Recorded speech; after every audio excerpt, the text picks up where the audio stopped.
পৃথিবী নামক যে জায়গাটিতে আমরা বসবাস করছি তা সৌরজগতের একটি গ্রহ।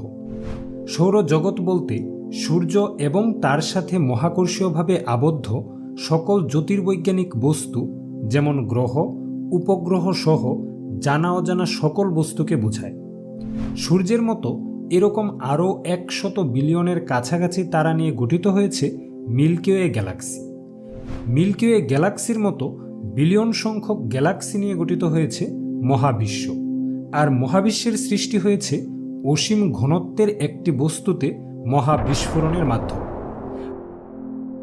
রূপকথার মতো মনে হলেও বৈজ্ঞানিকভাবে এই হচ্ছে আমাদের মহাবিশ্বের পরিচয়।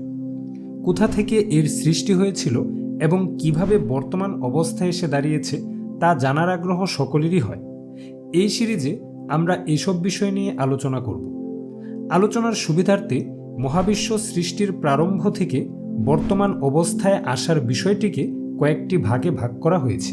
প্রথম ভাগে মহাবিশ্বের একটি ছোটখাটো বর্ণনা থাকবে, অর্থাৎ আমরা মহাবিশ্বের কোথায় আছি, মহাবিশ্ব কতটা বড়, এসব বিষয় নিয়ে আলোচনা করব। দ্বিতীয় ভাগে আমরা মহাবিশ্ব সৃষ্টির সবচেয়ে গ্রহণযোগ্য মতবাদ বিগ ব্যাং থিওরি সম্পর্কে জানব। তৃতীয় ভাগে মহাকাশের সবচেয়ে রহস্যময় সত্তা ব্ল্যাক হোল বা কৃষ্ণ গহ্বর নিয়ে আলোচনা করা হবে। চতুর্থ ভাগে আকাশগঙ্গা ছায়াপথ নিয়ে আলোচনা করা হবে।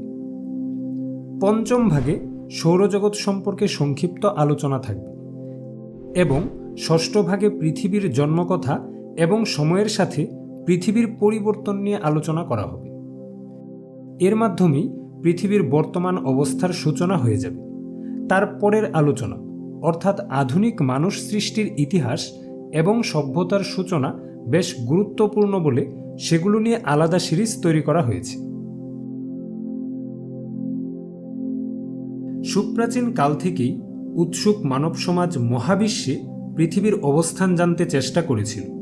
বিভিন্ন সময় বিভিন্ন ভ্রান্ত ধারণাও তারা প্রতিষ্ঠিত করেছিল।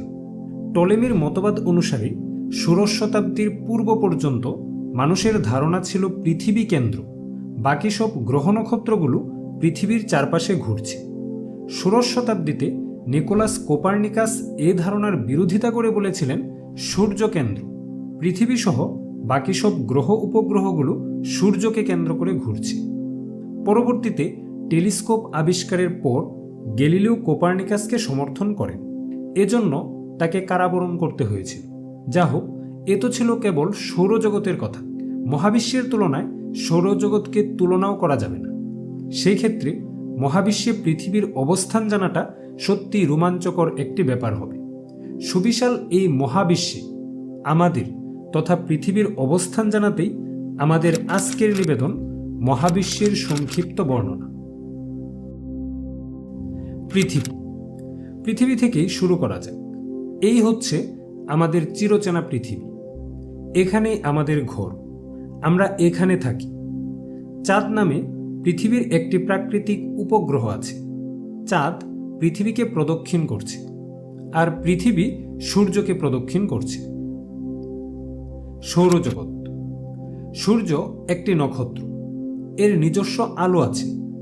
পৃথিবী সহ 8টি গ্রহ ও তাদের উপগ্রহ সমূহ, বামন গ্রহ এবং অসংখ্য ক্ষুদ্র বস্তু নিয়ে গঠিত হয়েছে সূর্যের জগৎ। এসব মহাজাগতীয় বস্তুসমূহ সূর্যের আকর্ষণ বলের কারণে সুনির্দিষ্ট শৃঙ্খলে যুক্ত রয়েছে। সূর্য নামক নক্ষত্রকে কেন্দ্র করে গড়ে ওঠা এই ব্যবস্থাই সৌরজগৎ। পৃথিবী সৌরজগতের ক্ষুদ্র একটা অংশ। নক্ষত্রমণ্ডলীয় মেঘ বা লোকাল ইন্টারস্টেলার ক্লাউড। সূর্যসহ আরও কিছু নক্ষত্র যেমন আলফা সেন্ট্রাই, ভেগা, আর্কটুরাস ইত্যাদি মোটামুটি 30 আলোক বর্ষ জুড়ে ব্যাপ্ত এক নক্ষত্রমণ্ডলীয় মেঘে পরিভ্রমণ করছে। একে বলা হয় লোকাল ইন্টারস্টেলার ক্লাউড বা নক্ষত্রমণ্ডলীয় মেঘ। উল্লেখ্য, আলোক বর্ষ মানে হচ্ছে আলো এক বছরে যে পথ অতিক্রম করে তা। এক আলোক বর্ষ সমান 9.5 লক্ষ কোটি কিলোমিটার। আকাশগঙ্গা বা মিল্কি ওয়ে গ্যালাক্সি। সূর্যের মতো 200 থেকে 400 বিলিয়ন তারা এবং আরও অসংখ্য মহাজাগতিক বস্তু নিয়ে গঠিত হয়েছে আকাশগঙ্গা ছায়াপথ। এটিই হচ্ছে আকাশগঙ্গা ছায়াপথ। এটি একটি সর্পিলাকার ছায়াপথ। এর ব্যাস আনুমানিক 1,00,000 আলোকবর্ষ এবং পুরুত্ব প্রায় 1,000 আলোকবর্ষ। বিশাল এই আকাশগঙ্গা ছায়াপথের 6টি সর্পিল বাহু আছে। কালপুরুষ বাহুতে আমাদের সৌরজগতের অবস্থান, কেন্দ্র থেকে যার দূরত্ব 27,000 আলোকবর্ষ। স্পষ্টতই সৌরজগৎ আকাশগঙ্গা ছায়াপথের এক নগণ্য অংশ, অর্থাৎ এখান থেকে আমাদের পৃথিবী সম্পূর্ণরূপে অদৃশ্য। পূর্বে মনে করা হতো এখানেই মহাবিশ্বের শেষ, কিন্তু বর্তমান তথ্য অনুযায়ী মহাবিশ্বের বিশালতা কেবল শুরু। Local group of Galaxy. ছবিতে দেখুন, আকাশগঙ্গা ছায়াপথের নিকটবর্তী ছায়াপথ হচ্ছে অ্যান্ড্রোমিডা ছায়াপথ। এরূপ কমপক্ষে 54টি ছায়াপথ নিয়ে গঠিত জোটকে লোকাল গ্রুপ অফ গ্যালাক্সি বলা হয়। আমাদের লোকাল গ্রুপ অফ গ্যালাক্সির মধ্যে প্রধান 3টি গ্যালাক্সি হচ্ছে অ্যান্ড্রোমিডা, আকাশগঙ্গা এবং ট্রায়াঙ্গুলাম গ্যালাক্সি। বাকিগুলো অপেক্ষাকৃত কম উজ্জ্বলতর এবং ছোট আকৃতির বামন ছায়াপথ। ভির্গো সুপার ক্লাস্টার। এরূপ কমপক্ষে 100 লোকাল গ্রুপ এবং ক্লাস্টার মিলে গঠিত হয়েছে ভির্গো সুপার ক্লাস্টার। এর ব্যাস আনুমানিক 110 মিলিয়ন আলোকবর্ষ। ভির্গো সুপার ক্লাস্টারের প্রান্তের দিকে অবস্থান করছে আমাদের local group of galaxy. Laniakea super cluster. Virgo super ক্লাস্টারের মতো আরও কয়েকটি সুপার ক্লাস্টার পরস্পরের সঙ্গে যুক্ত হয়ে যে বিশাল আকৃতি গঠন করেছে তাই লেনিয়াকিয়া সুপার ক্লাস্টার। এতে মোটামুটি 300 থেকে 500 গ্যালাক্সি গ্রুপ ও ক্লাস্টার রয়েছে। Observable universe. আমাদের দৃশ্যমান মহাবিশ্ব গঠিত হয়েছে এরূপ মিলিয়ন সংখ্যক সুপার ক্লাস্টার, গ্যালাকটিক ফিলামেন্ট ও শূন্যস্থান নিয়ে। এর ব্যাস 91 বিলিয়ন আলোকবর্ষ। দৃশ্যমান মহাবিশ্বে কমপক্ষে 2 ট্রিলিয়ন গ্যালাক্সি বা ছায়াপথ রয়েছে। মহাবিশ্ব সর্বত্র প্রতিসম ধরে নিলে পর্যবেক্ষণযোগ্য মহাবিশ্বের সীমানা সকল দিক থেকে সমান হবে, অর্থাৎ আমাদের দৃশ্যমান মহাবিশ্ব হবে গোলাকৃতির। এটি এখনও পর্যন্ত জানা আমাদের দৃশ্যমান মহাবিশ্ব। মহাবিশ্বের এই বর্ণনা বিজ্ঞানীদের 400 বছরের টেলিস্কোপিক পর্যবেক্ষণের ফসল। ইউনিভার্স। তবে ধারণা করা হয় যে এর বাইরে আরও অনেক কিছু আছে, কারণ আমরা কেবল সেসব কিছুর তথ্যই পেতে পারি যা থেকে আলো এসে আমাদের পৃথিবীতে পৌঁছায়। দৃশ্যমান মহাবিশ্বের বাইরের অংশ থেকে আলো আমাদের পৃথিবীতে আসলে হয়তো আমরা মহাবিশ্ব সম্পর্কে আরও অনেক চাঞ্চল্যকর তথ্য পেতাম। যা হোক, এই হচ্ছে আমাদের মহাবিশ্ব।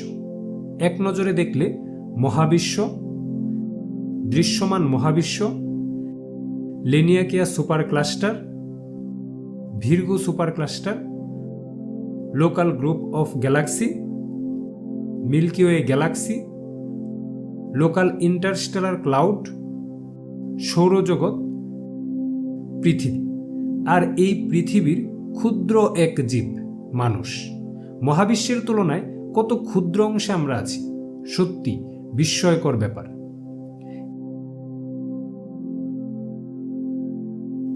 আমরা ইতিমধ্যেই জেনেছি মহাবিশ্বে পৃথিবীর অবস্থান কোথায়। স্বভাবতই প্রশ্ন জাগে, এই বৈচিত্র্যময় পৃথিবী তথা মহাবিশ্বের উৎপত্তি কিভাবে হয়েছিল?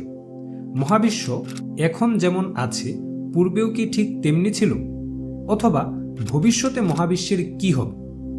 উৎসুক মনের এসব প্রশ্নের জবাব দিতে আমাদের আজকের নিবেদন বিজ্ঞানীদের দৃষ্টিতে মহাবিশ্বের উৎপত্তি সম্পর্কিত বিগ ব্যাং বা মহাবিস্ফোরণ তত্ত্ব। মহাবিশ্বের উৎপত্তি কিভাবে হয়েছে এ প্রশ্নের জবাব দিতে বেশ কয়েকটি নকশা প্রচলিত আছে। উল্লেখযোগ্য কয়েকটি মডেল হচ্ছে বিগ ব্যাং তত্ত্ব, ফ্রেড হয়েলের স্থির অবস্থা নকশা তত্ত্ব, মাইন নকশা, রিচার্ড টলম্যান কর্তৃক প্রস্তাবিত কম্পনশীল মহাবিশ্ব, ফ্রিটজ জুইসি কর্তৃক প্রস্তাবিত দুর্বল আলো প্রকল্প ইত্যাদি। এসব তত্ত্বের মধ্যে সবচেয়ে গ্রহণযোগ্য বিজ্ঞানসম্মত থিওরি হচ্ছে বিগ ব্যাং বা মহাবিস্ফোরণ তত্ত্ব। মহাবিস্ফোরণ তত্ত্ব অনুযায়ী সৃষ্টির আদিতে একটি অতি ক্ষুদ্র উত্তপ্ত বস্তুকণা ছিল। সবকিছু মানে সকল গ্রহ নক্ষত্র সহ সকল শক্তি সেখানে কেন্দ্রীভূত ছিল। ফলে কণাটি ছিল প্রায় অসীম ঘনত্বের। এছাড়া আর কিছুই ছিল না। কিছুই না মানে কিছুই না, না স্থান না কাল। অতএব কেউ যদি প্রশ্ন করে তার পূর্বে কি ছিল বা তার চারপাশে কি ছিল, তবে সেই প্রশ্নটা সম্পূর্ণ অবান্তর। আনুমানিক 1375 কোটি বছর পূর্বে অসীম ঘনত্ব বিশিষ্ট সেই বস্তুকণাতে মহাবিস্ফোরণ হয়, আর সেখান থেকেই জন্ম হয় মহাবিশ্বের। মহাবিস্ফোরণ থেকে জন্ম নেয়া অসংখ্য বস্তুকণা একে অপরের থেকে দূরে সরে যাচ্ছিল।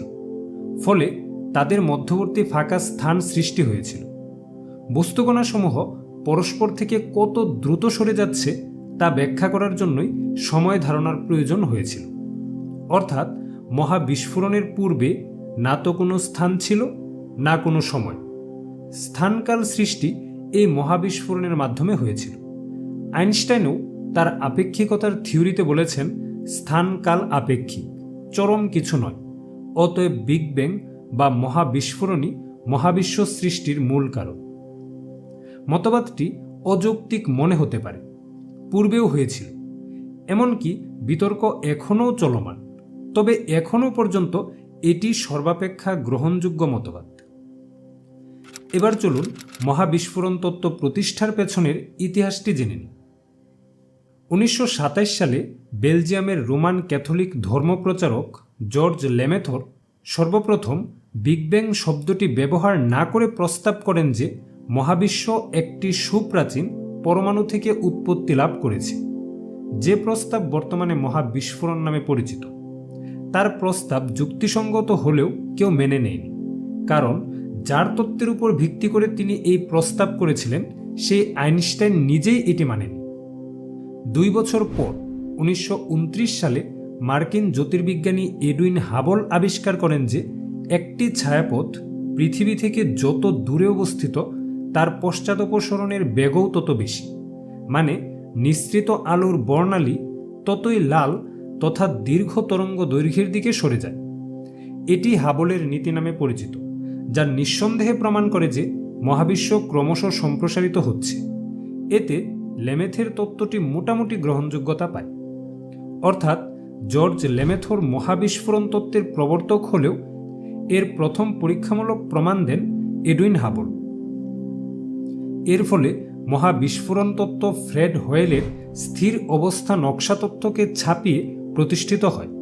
স্থির অবস্থা নকশা তত্ত্ব অনুসারে মহাবিশ্ব যখন সম্প্রসারিত হতে শুরু করে তখন এখানে নতুন পদার্থ সৃষ্টি হতে পারে, তবে সময়ের যে কোনো বিন্দুতে মহাবিশ্ব একই রকম থাকে। ফলে হোয়েল সাহেব তত্ত্বটির বিরোধিতা করেন। বিরোধিতা করলেও বিগ ব্যাং নামটি স্থির অবস্থা নকশা তত্ত্বের প্রবর্তক ফ্রেড হোয়েলেরই দেয়া। 1949 সালের 28শে মার্চ বিবিসিতে প্রচারিত থার্ড প্রোগ্রামে তিনি স্ল্যাশের বসে তত্ত্বটিকে বিগ ব্যাং বলে উল্লেখ করেন। পরে কয়েকটি বক্তৃতায়ও তিনি শব্দটি ব্যবহার করেন এবং পত্রিকাতেও বিগ ব্যাং নামে তত্ত্বটিকে ছাপানো হয়। ফলে এটি বিগ ব্যাং নামেই প্রতিষ্ঠিত হয়, যাকে বাংলায় মহাবিস্ফোরণ বলা যায়। পরবর্তীতে জর্জ গেমো তার ছাত্র রল্ফ আলফার সাথে মিলে এই তত্ত্ব নিয়ে কাজ করেন এবং একটি জার্নালে আলফা বিটা গামা শিরোনামে তার হিসাব প্রকাশ করেন। সেখানে তিনি উল্লেখ করেছিলেন, একটি মহাবিস্ফোরণের মাধ্যমে যদি মহাবিশ্বের সৃষ্টি হয়ে থাকে তবে সেই ভয়ঙ্কর বিকিরণের কিছুটা স্বাক্ষর, মানে বিকিরণ রেশের কিছুটা এখনও বজায় থাকার কথা। তার হিসাব অনুসারে সৃষ্টির আদিতে যে তেজোময় বিকিরণের উদ্ভব হয়েছিল, মহাবিশ্বের প্রসারণের ফলে তার বর্ণালীর তাপমাত্রা হ্রাস পেতে পেতে সেটা এখন পরম শূন্য তাপমাত্রার উপরে 5 ডিগ্রি কেলভিনের মতো হওয়া উচিত। এই ব্যাপারটি ধরা পড়ে 1964 সালে আর্নো পেনজিয়াস আর রবার্ট উইলসনের পরীক্ষায়। গেমোর গবেষণাপত্রটি প্রকাশিত হবার 16 বছর পর। এরপর থেকেই মহাবিস্ফোরণ তত্ত্ব মহাবিশ্ব সৃষ্টির সবচেয়ে উপযোগী তত্ত্বরূপে স্বীকৃতি পায়। মহাবিস্ফোরণের 10⁻43 সেকেন্ড পর পদার্থবিজ্ঞানের সূত্রগুলো কার্যকারিতা লাভ করে। পর্যায়ক্রমে বিভিন্ন প্রকার মূলকণিকা এবং প্রায় 3,80,000 বছর পর পরমাণুর উদ্ভব হয়। আরও উপরে সৃষ্টি হয় তারা, ছায়াপথ এবং অন্যান্য জ্যোতির্বৈজ্ঞানিক বা মহাজাগতিক বস্তুর। যত সহজে বলা হচ্ছে, বিষয়টি কিন্তু মোটেই ততটা সহজ ছিল না। এসব বিষয় বুঝতে ও ব্যাখ্যা করতে বিজ্ঞানীদের অনেক শ্রম ও সময় ব্যয় করতে হয়েছে। যা হোক, এক কথায় মহাবিশ্বের উৎপত্তি হয়েছে বিগ ব্যাং বা মহাবিস্ফোরণের মাধ্যমে, আর এটি গঠিত হয়েছে অসংখ্য মহাজাগতিক বস্তুর সমন্বয়ে। মহাবিশ্বের ভবিষ্যৎ। মহাবিশ্বের ভবিষ্যৎ সম্পর্কে দুটি মতবাদ প্রচলিত আছে। আমরা জানি হাবলের নীতি অনুযায়ী মহাবিশ্ব ক্রমশ সম্প্রসারিত হচ্ছে। প্রথম মতবাদ অনুসারে সম্প্রসারণ এক সময় থেমে যাবে এবং মহাবিশ্ব আবার সংকুচিত হওয়া শুরু করবে। এতে মহাবিশ্ব আবার পূর্বের অবস্থায়, মানে অসীম ঘনত্ব বিশিষ্ট একটি বস্তুকণায় পরিণত হবে। দ্বিতীয় মতবাদ অনুসারে সম্প্রসারণ ধীর গতিতে হবে, কিন্তু কখনোই থেমে যাবে না।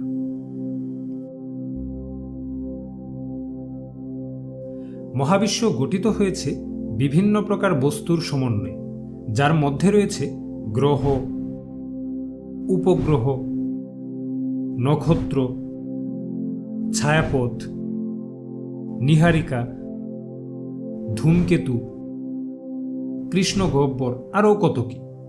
এসব মহাজাগতিক বস্তুসমূহের মধ্যে সবচেয়ে রহস্যময় বস্তু হচ্ছে কৃষ্ণগহ্বর বা কৃষ্ণবিবর, ইংরেজিতে যাকে বলা হয় ব্ল্যাক হোল। তো কেন ব্ল্যাক হোল মহাবিশ্বের সবচেয়ে রহস্যময় বস্তু, তা ব্যাখ্যা করার জন্যই আমাদের আজকের নিবেদন ব্ল্যাক হোল বা কৃষ্ণগহ্বর। ব্ল্যাক হোল কি ও তার গঠন। মহাবিশ্বকে একটি সমতল পৃষ্ঠের সাথে কল্পনা করা যায়। ধরুন এই পৃষ্ঠটি মহাবিশ্ব। এখন এর যে কোনো স্থানে একটি ভারী বস্তু রাখা হলে স্বভাবতই সে স্থানটি একটু নিচে নেমে যাবে, একটি গর্তের সৃষ্টি হবে। ঠিক এই ব্যাপারটি ঘটে মহাবিশ্বে। যেসব স্থানে অচিন্তনীয় বেশি ভর থাকে, সেসব স্থানে স্থানকাল বক্রতার সৃষ্টি হয়। পদার্থবিজ্ঞানের কোনো সূত্রই সেই স্থানে কাজ করে না, সময় স্থির হয়ে যায়। অত্যাধিক ভরের কারণে সে স্থানের আকর্ষণ বলের মানও অনেক বেশি হয়। কোনো কিছুই তার আকর্ষণ বল থেকে বের হয়ে যেতে পারে না। কোনো মহাজাগতিক বস্তু, যেমন নক্ষত্র, সেই স্থানে প্রবেশ করলে তা আর বের হয়ে আসতে পারে না। মহাবিশ্বের এরূপ রহস্যময় সত্তাকে বলা হয় ব্ল্যাক হোল বা কৃষ্ণগহ্বর। যে সীমানা অতিক্রম করলে ব্ল্যাক হোলের আকর্ষণ বল থেকে আর বের হয়ে আসা যায় না, তাকে বলা হয় ঘটনা দিগন্ত। বাস্তবে ঘটনা দিগন্ত আমরা দেখতে পাই না, কারণ সেখান থেকে তড়িৎচুম্বক বিকিরণ আলো ফিরে আসতে পারে না। বিজ্ঞানীরা ব্ল্যাক হোলের চারপাশের বস্তুর প্রভাব দেখে ব্ল্যাক হোলের অবস্থান সম্পর্কে নিশ্চিত হন। ব্ল্যাক হোলের কেন্দ্রকে বলা হয় সিঙ্গুলারিটি, যা অসীম ঘনত্বের অত্যন্ত ছোট একটি বিন্দু। কোনো বস্তু ঘটনা দিগন্ত অতিক্রম করলে তা ব্ল্যাক হোলের কেন্দ্রে পতিত হয়। ব্ল্যাক হোল আবিষ্কারের ইতিহাস। অসীম ভরবিশিষ্ট কোনো বস্তু যার আকর্ষণ বলের প্রভাব থেকে আলো পর্যন্ত মুক্তি পায় না, এরকম সত্তার ধারণা সর্বপ্রথম প্রদান করেন ভূতত্ত্ববিদ জন মাইকেল। 1783 সালে এক চিঠিতে তিনি রয়্যাল সোসাইটির সদস্য এবং বিজ্ঞানী হেনরি ক্যাভেন্ডিশকে এ সম্পর্কে জানান। 1796 সালে গণিতবিদ পিয়েরে সিমন ল্যাপ্লেস তার বইয়ে একই মতবাদ উল্লেখ করেন। তবে 19বিংশ শতাব্দীতে এ ধরনের মতবাদ প্রকটভাবে উপেক্ষিত হয়, কারণ আলোর মতো ভরহীন তরঙ্গ কিভাবে মধ্যাকর্ষণ শক্তির দ্বারা প্রভাবিত হতে পারে সেটা বোধগম্য ছিল না। কিন্তু 1916 সালে আইনস্টাইনের আপেক্ষিকতার সূত্রের সাহায্যে জার্মান পদার্থবিদ কার্ল শোয়ার্টচাইল্ড প্রমাণ করেন যে কোনো বস্তুই কৃষ্ণগহ্বরে পরিণত হতে পারে যদি তাকে যথেষ্ট সংকুচিত করা যায়। যা হোক, এ পর্যন্ত ব্ল্যাক হোল নিয়ে অল্প বিস্তর গবেষণা হলেও এর নামকরণ করা হয়নি। জন মাইকেল এই সত্তাটিকে ডার্ক স্টার বলে উল্লেখ করেছিলেন। ব্ল্যাক হোল নামটি ব্যবহার করা হয় 1967 সালে। পদার্থবিদ জন উইলার ব্ল্যাক হোল নামকরণের প্রবর্তক। কাগজে কলমে ব্ল্যাক হোলের অস্তিত্ব প্রমাণ করা গেলেও তা বাস্তবে পরিণত হয় 1971 সালে। কয়েকজন গবেষক স্বাধীনভাবে প্রথম ব্ল্যাক হোল আবিষ্কার করেন। আর 10 এপ্রিল 2019 মানুষ সর্বপ্রথম ব্ল্যাক হোলের ছবি দেখতে পায়। ব্ল্যাক হোলটি মেসিয়ার 87 গ্যালাক্সির কেন্দ্রে অবস্থিত।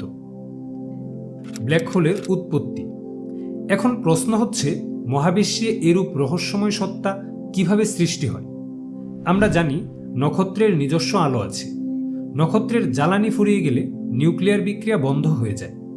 কেন্দ্রমুখী সংকোচনধর্মী চাপ নক্ষত্রের আয়তন ছোট করতে থাকে। এ ঘটনা চলতে থাকলে নক্ষত্রটি অত্যাধিক ভরবিশিষ্ট অতি ক্ষুদ্র বস্তুতে পরিণত হয়। এ ক্ষুদ্র আয়তনের বস্তুটির আকর্ষণ বলের মান সাধারণ বস্তুর তুলনায় অনেক গুণ বেশি হয়।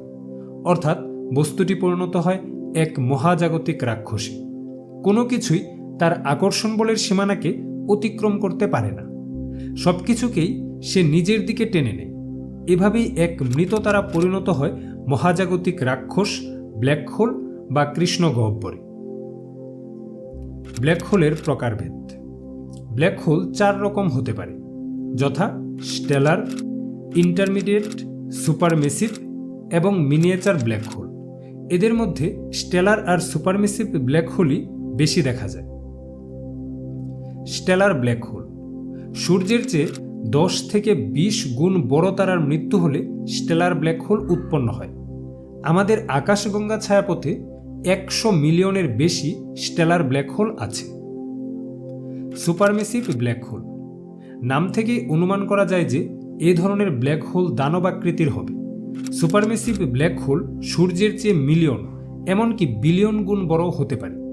প্রত্যেক ছায়াপথের কেন্দ্রে অন্তত একটি সুপারমেসিভ ব্ল্যাক হোল থাকে। আমাদের আকাশগঙ্গা ছায়াপথের কেন্দ্রে যে সুপারমেসিভ ব্ল্যাক হোলটি আছে তার নাম সাজিটেরিয়াস এ। এটি সূর্যের চেয়ে 40 লক্ষ গুণ বেশি ভরযুক্ত। ছায়াপথের সমস্ত বস্তুই ব্ল্যাক হোলটিকে কেন্দ্র করে আবর্তিত হচ্ছে।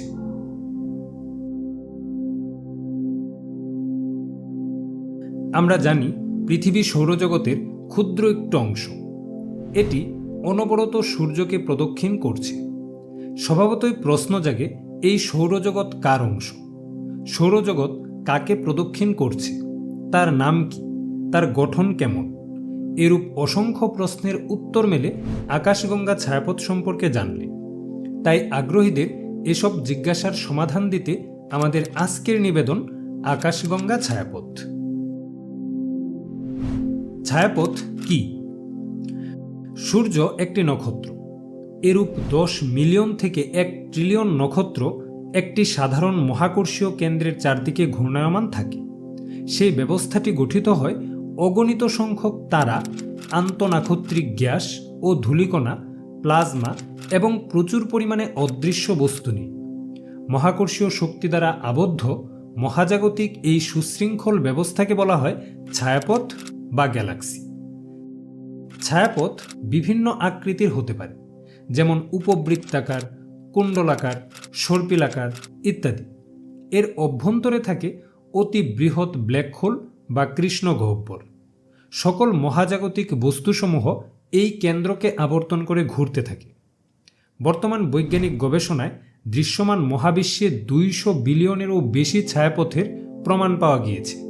বেশিরভাগ ছায়াপথের ব্যাস কয়েকশো আলোক বর্ষ থেকে কয়েক হাজার আলোক বর্ষ এবং পাশাপাশি দুটি ছায়াপথের মধ্যবর্তী দূরত্ব কয়েক মিলিয়ন আলোক বর্ষ পর্যন্ত হতে পারে। সাধারণত কয়েকটি ছায়াপথ একত্রে লোকাল গ্রুপ অফ গ্যালাক্সি গঠন করে মহাকাশে অবস্থান করে। আমরা ছায়াপথ কি ও তার গঠন কেমন তা জানলাম। এবার চলুন ছায়াপথ আবিষ্কারের ইতিহাসটি জেনে নিই। সর্বপ্রথম পারস্যদেশীয় জ্যোতির্বিজ্ঞানী আল সুফি কুণ্ডলাকার ছায়াপথের বর্ণনা করেন। তার বর্ণনাটি ছিল অ্যান্ড্রোমেডা ছায়াপথের। 1610 সালে গ্যালিলিও লক্ষ্য করেন ছায়াপথ অসংখ্য তারার সমন্বয়ে গঠিত। তবে ছায়াপথ সম্পর্কিত বেশ কিছু তথ্য দিয়েছিলেন ইমানুয়েল কান্ট। তার প্রস্তাব অনুযায়ী ছায়াপথসমূহ অনেকটা সৌরজগতের মতোই, তবে অসংখ্য তারার সমন্বয়ে গঠিত ছায়াপথের পরিসর অনেক বড়। এখানে মহাকর্ষীয় বস্তুসমূহ মহাকর্ষ বলের দ্বারা আবদ্ধ থাকে। 1780 সালে ফরাসি জ্যোতির্বিজ্ঞানী চার্লস মেসিয়ার মহাজাগতীয় বস্তুসমূহের একটি তালিকা প্রণয়ন করেন। মেসিয়ারের তালিকায় 32টি ছায়াপথ অন্তর্ভুক্ত ছিল। তবে তিনি প্রকৃতপক্ষে 109টি উজ্জ্বলতম নীহারিকার তালিকা প্রণয়ন করেছিলেন। ছায়াপথ ও নীহারিকার মধ্যে পার্থক্য জানা না থাকার কারণে সেগুলো আলাদা করা সম্ভব হয়নি।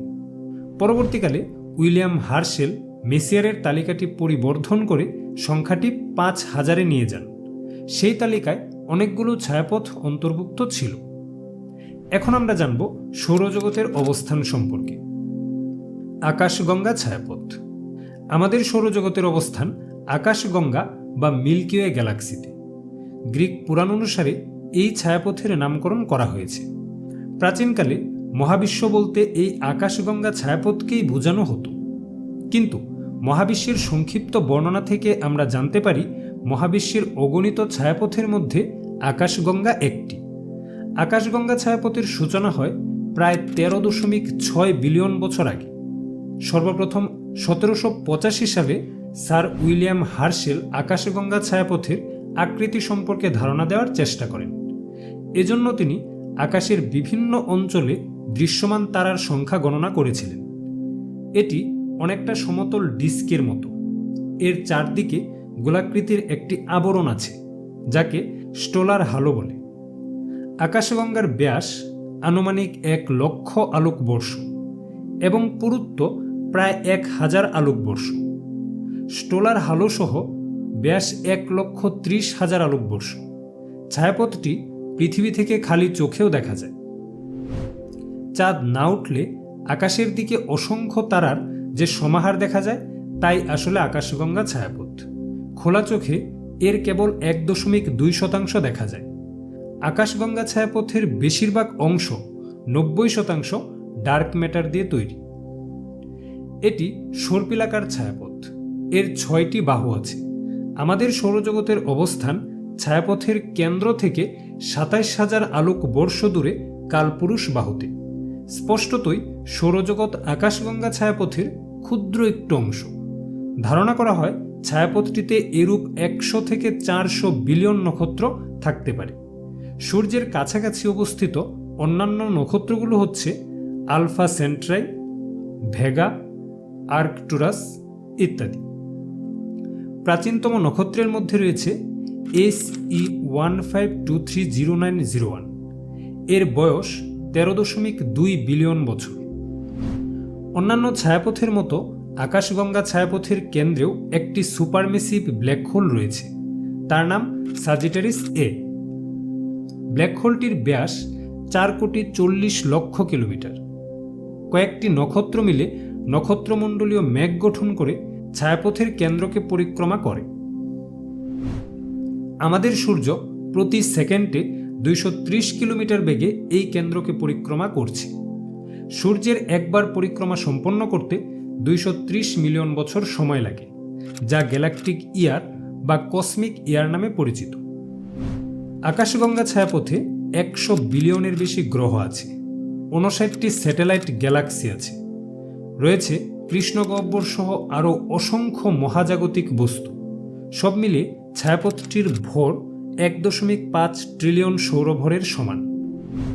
আকাশগঙ্গা সহ ছোট বড় মিলিয়ে কমপক্ষে 54টি ছায়াপথ নিয়ে গঠিত হয়েছে লোকাল গ্রুপ অফ গ্যালাক্সি।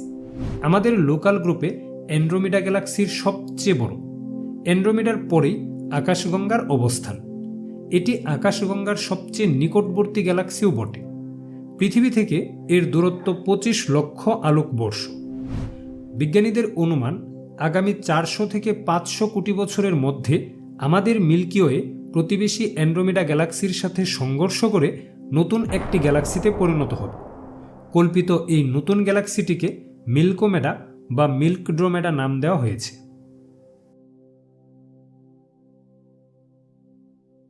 আমরা জানি সূর্যকে কেন্দ্র করে পৃথিবী সহ অন্যান্য গ্রহগুলো অনবরত ঘুরছে। এই চিরন্তন সত্যটি সপ্তদশ শতাব্দীতে গ্যালিলিও সর্বপ্রথম প্রতিষ্ঠিত করতে সক্ষম হন। শুধু গ্রহ নয়, সূর্যকে কেন্দ্র করে আরও অনেক মহাজাগতিক বস্তু ঘূর্ণায়মান রয়েছে। সূর্যকেন্দ্রিক এই ব্যবস্থার নাম সৌরজগৎ। পৃথিবীর তুলনায় সৌরজগৎ 36 বিলিয়ন গুণ বড়। বিশাল এই সৌরজগৎ সম্পর্কে জানতে আমাদের আজকের নিবেদন সৌরজগৎ। সৌরজগৎ কি? জন্ম ও অবস্থান। সূর্য এবং তার সাথে মহাকর্ষজোটনে আবদ্ধ সকল মহাজাগতিক বস্তু নিয়ে গঠিত ব্যবস্থাই সৌরজগৎ। আকাশগঙ্গা ছায়াপথের কেন্দ্রস্থল থেকে 27,000 আলোক বর্ষ দূরে কালপুরুষ বাহুতে সৌরজগৎ অবস্থিত। 4.5 বিলিয়ন বছর পূর্বে একটি দৈত্যাকার আন্তঃনাক্ষত্রিক আণবিক মেঘের মহাকর্ষীয় পতনের ফলে সৌরজগতের উদ্ভব হয়। এটি আকাশগঙ্গা ছায়াপথের জানা 500-এর অধিক নক্ষত্র জগতের একটি। তবে ছায়াপথটিতে আরও লক্ষগুণ বেশি নক্ষত্র জগৎ থাকতে পারে। বিজ্ঞানীরা প্রতি বছর অন্তত একটি নক্ষত্র জগৎ আবিষ্কার করছে। সৌরজগৎ আবিষ্কারের ইতিহাস। আকাশের গ্রহ নক্ষত্র পর্যবেক্ষণের ইতিহাস পাওয়া যায় সেই মেসোপটেমিয়া সভ্যতাতে। তারা বেশ কিছু গ্রহ নক্ষত্র আবিষ্কারও করতে পেরেছিল। সেকালে ধারণা ছিল আকাশে বিদ্যমান বস্তুসমূহ পৃথিবীকে কেন্দ্র করে ঘুরে। পৃথিবী এই ব্যবস্থার কেন্দ্র। পর্যায়ক্রমে গ্রহ নক্ষত্রের সংখ্যা বাড়তে থাকে। এমনকি সৌরকেন্দ্রিক ব্যবস্থার কথাও প্রস্তাব করা হয়। তবে সকলে পৃথিবীকেন্দ্রিক ব্যবস্থাকেই মেনে নেয়। সপ্তদশ শতাব্দীতে গ্যালিলিও নিজের আবিষ্কৃত দূরবীক্ষণ যন্ত্রের সাহায্যে পর্যবেক্ষণ করে প্রথম সৌরকলঙ্ক ও বৃহস্পতির 4টি প্রাকৃতিক উপগ্রহ আবিষ্কার করেন। তিনি সৌরকেন্দ্রিক ব্যবস্থাকে সমর্থন করেন। তবে আশ্চর্যের ব্যাপার হচ্ছে, এই চিরন্তন সত্যটি প্রতিষ্ঠার জন্য গ্যালিলিওকে কারাবরণ করতে হয়েছিল। গ্যালিলিওর পদাঙ্ক অনুসরণ করে ক্রিস্টিয়ান হিউজেন্স শনির উপগ্রহ টাইটান ও শনির বলয়ে বিশেষ আকৃতিটি আবিষ্কার করেন। 1705 সালে এডমন্ড হেলি প্রস্তাব করেন একটি বিশেষ ধূমকেতুই প্রতি 75 থেকে 76 বছর অন্তর অন্তর ফিরে আসে। এইসব আবিষ্কার প্রমাণ করে যে গ্রহ ছাড়াও কিছু মহাজাগতিক বস্তু সূর্যকে প্রদক্ষিণ করে চলছে। সৌরজগতের গঠন। বর্তমান ধারণা অনুযায়ী সৌরজগৎ গঠিত হয়েছে 8টি গ্রহ ও তাদের অন্তর্গত বেশ কিছু উপগ্রহ, বামন গ্রহ এবং অসংখ্য ক্ষুদ্র বস্তু নিয়ে। সৌরজগতের প্রাণকেন্দ্র সূর্য। এটি সবকিছুকে নিয়ন্ত্রণ করে থাকে। সৌরজগতের মোট ভরের 99.86 ভাগের জন্য দায়ী সূর্য। এই ভরের কারণে অভ্যন্তরভাগে বিপুল ঘনত্বের সৃষ্টি হয় এবং নিউক্লিয় সংযোজন বিক্রিয়া ঘটে। ফলে বিপুল পরিমাণ শক্তি নির্গত হয়, যার অধিকাংশ বিভিন্ন তড়িৎ চুম্বকীয় বিকিরণ যেমন দৃশ্যমান বর্ণালী হিসেবে মহাকাশে নির্গত হয়। গ্রহ উপগ্রহসমূহের বর্ণনা। সূর্য থেকে দূরত্বের ক্রমানুসারে সৌরজগতের গ্রহসমূহ হচ্ছে বুধ, শুক্র, পৃথিবী, মঙ্গল, বৃহস্পতি, শনি, ইউরেনাস এবং নেপচুন। গঠন অনুসারে এদের 2 ভাগে ভাগ করা যায়। প্রথম 4টি হচ্ছে শিলাময় গ্রহ এবং শেষ 4টি দানব গ্রহ। শিলাময় গ্রহ। শিলাময় গ্রহগুলো প্রধানত শিলা ও ধাতু দ্বারা গঠিত। অন্তঃস্থ এই 4টি গ্রহ বহিস্থ গ্রহ 4টির তুলনায় ক্ষুদ্রতর।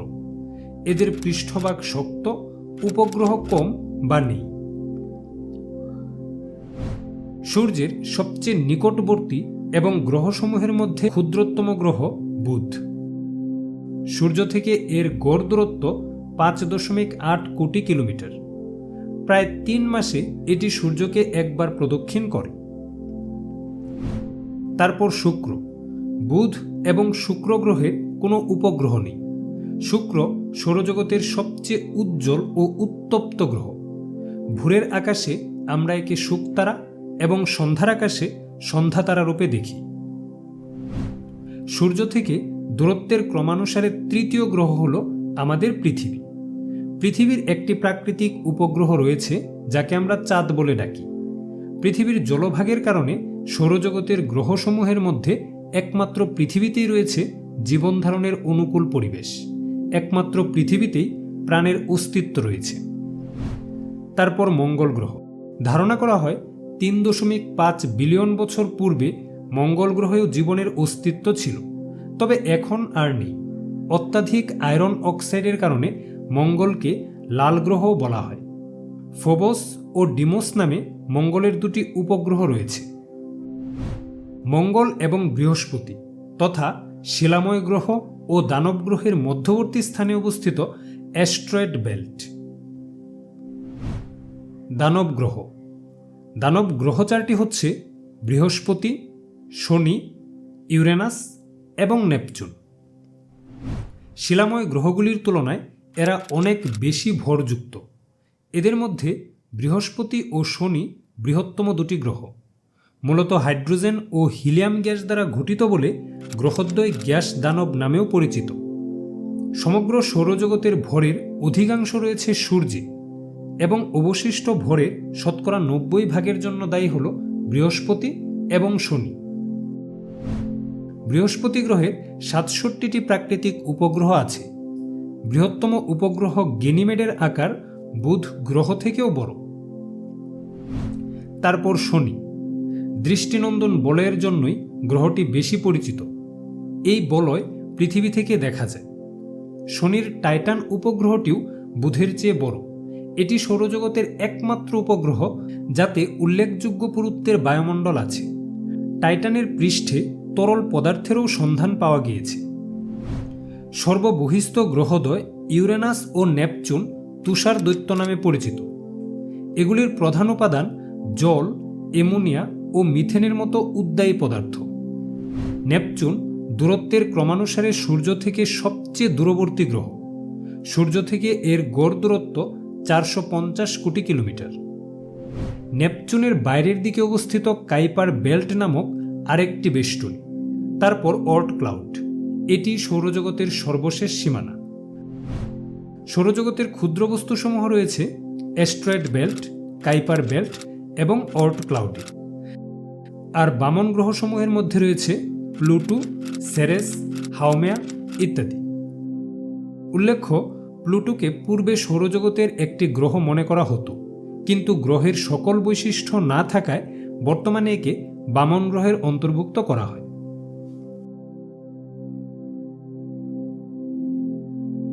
পৃথিবী আমাদের বাসস্থান। কেবল আমরা নই, সকল জীবের বাসস্থান।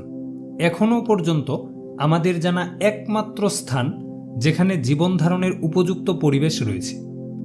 এই পর্বে পৃথিবীর জন্ম কিভাবে হয়েছে এবং কিভাবে বর্তমান অবস্থায় এসে দাঁড়িয়েছে তা নিয়ে আলোচনা করা হবে। পৃথিবীর অবস্থান। পৃথিবী সৌরজগতের 8টি গ্রহের মধ্যে একটি। গোলাকার এই গ্রহটি সৌরজগতের তৃতীয় গ্রহ, যা সৌরজগতের তুলনায় অত্যন্ত ছোট। এই সৌরজগৎ আবার আকাশগঙ্গা ছায়াপথের অংশ। আকাশগঙ্গা ছায়াপথ লোকাল গ্রুপ অফ গ্যালাক্সির অংশ।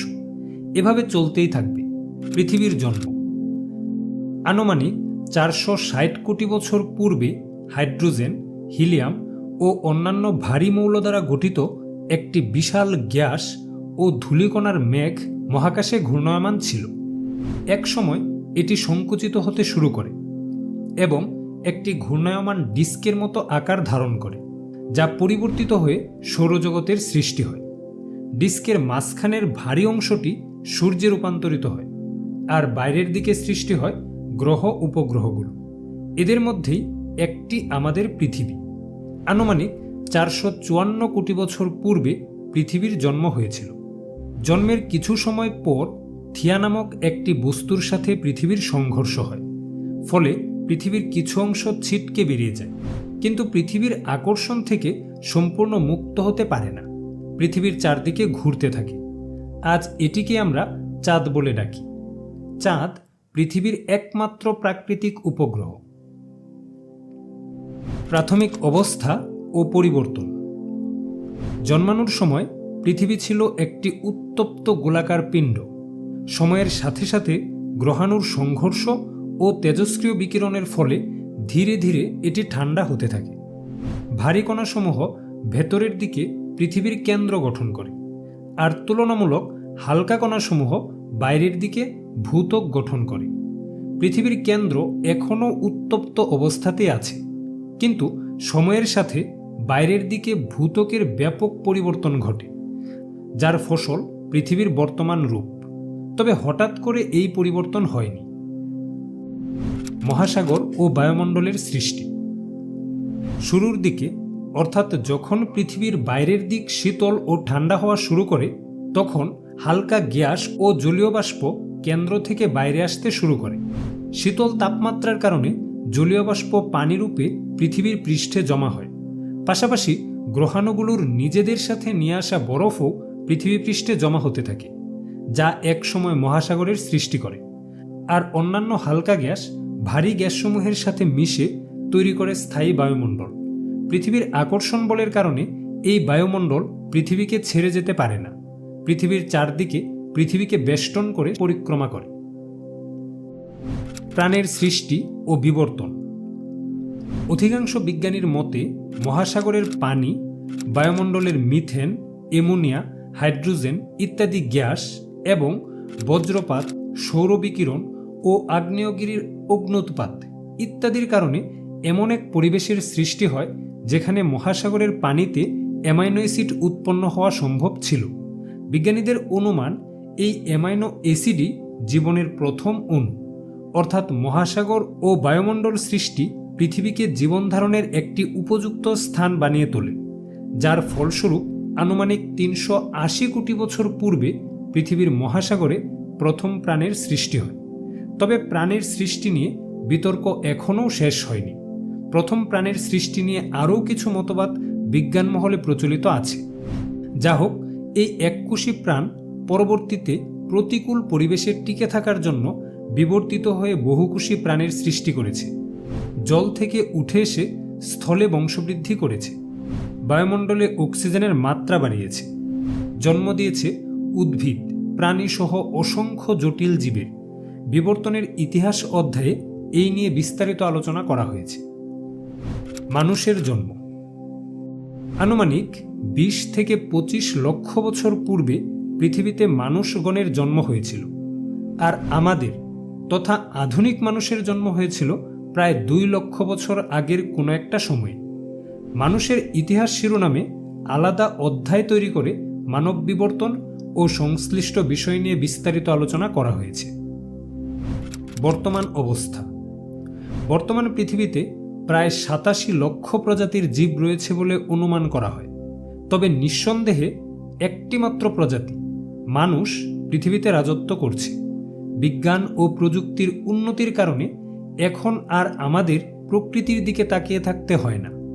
মানুষ চাইলেই মাটির নিচ থেকে জল তুলে তৃষ্ণা মেটাতে পারে, রাতে আলোর ব্যবস্থা করতে পারে, এমনকি মানুষ এখন বিবর্তনকেও নিয়ন্ত্রণ করতে পারে। অদূর ভবিষ্যতে হয়তো মানুষের ক্ষমতা এমন এক পর্যায়ে চলে যাবে যে মানুষের দ্বারা অসম্ভব আর কোনো কাজই থাকবে না। ভবিষ্যৎ। এটা স্পষ্ট যে মানবসৃষ্ট দূষণে জলবায়ুর পরিবর্তন জীববৈচিত্র্যকে হুমকির মুখে ফেলে দিয়েছে। আধুনিক অস্ত্র পৃথিবীতে জীবনের অস্তিত্ব রক্ষাকে প্রশ্নবিদ্ধ করছে। এভাবে চলতে থাকলে হয়তো বিজ্ঞান ও প্রযুক্তির জয় জয়কারী আমাদের তথা জীববৈচিত্র্য ধ্বংসের মূল কারণ হয়ে দাঁড়াবে। ডাইনোসরেরা পৃথিবীতে প্রায় ১৬ কোটি বছর রাজত্ব করেছিল। প্রাকৃতিক কারণে তারা এখন বিলুপ্ত। যদি মানুষ তাদের আচরণে পরিবর্তন না আনে, তবে নিশ্চিত রূপে পৃথিবীতে মানুষের রাজত্ব আর বেশি দিন টিকবে না। তাই আমাদের উচিত পরিবেশ দূষণ না করা, কারণ দিন শেষে এই প্রকৃতির কারণেই জীবকুল বেঁচে আছে। প্রকৃতির সাথে যুদ্ধ করে আমরাও বেশি দিন টিকে থাকতে পারবো না। বাকি থাকলো অস্ত্রের কথা। এ তো বিশ্বমূলদের সিদ্ধান্তের উপর নির্ভর করছে। এবার ভাবুন, পৃথিবী তো ছাড়, যদি কোনো কারণ ছাড়াই সৌরজগৎ মহাবিশ্ব থেকে উধাও হয়ে যায়, তবে মহাবিশ্বের উপর কোনো প্রভাবই পড়বে না। তবু এত জটিলতার মধ্যে পৃথিবী যুগ যুগ ধরে টিকে আছে স্বমহিমায়, আমাদের বাঁচিয়ে রেখেছে। এটা কেবল আশ্চর্যের নয়, আনন্দের সংবাদও বটে। অথচ পৃথিবীর একজন সাধারণ মানুষ হয়ে আমরা কেবল আমাদের দিক বিবেচনা করেই নিশ্চিত করি আজকের দিনটা ভালো কি মন্দ। মহাবিশ্বের বিশালতা উপেক্ষা করে নিজেকে প্রাধান্য দেওয়া, এটা কি হাস্যকর নয়? মহাবিশ্বের তুলনায় যেখানে পৃথিবী কোনো কিছু নয়, যে কোনো সময় নিশ্চিহ্ন হয়ে যেতে পারে, সেখানে আমাদের বেঁচে থাকাটাই কি অত্যন্ত সৌভাগ্যের বিষয় নয়? অবশ্যই বিবেচনা করবেন।